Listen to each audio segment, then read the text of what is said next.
Bitmişdi. Dediler ki Sumqayıtda 12 yaşında bir oğlan var. O salfet satır. Onu çəkin kömək eləyin. Mən getdim gördüm ki maşının yük yeri var. Vagona oxşuyur. Orada ailə qalır. Ana, bacı, qardaş. Dedilər ki uzun müddət bu uşaq gedib salfet satıb, ailəni dolandırıb. Sonra bir oğlan bu uşağı yolda görüb.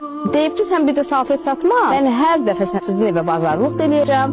Maddi yardım da göstərəcəm və elə də eləyib. Həmən oğlan bu evə başlayıb bazarlıq eləməyə, maddi yardım göstərməyə. Bir müddətdən sonra oğlan gəlməyib.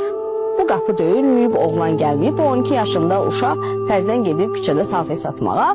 Bir günləri o salfet satan o uşaq anası danışır ki, bir günləri qapı döyüldü. Qapını açdıq ki, bir xanım dayanıb qapıda, əlində aş qazanı, deyir ki, sizə yardım eləyən oğlan mənim oğlum idi, şəhid oldu. Şəhriyar Quliyev.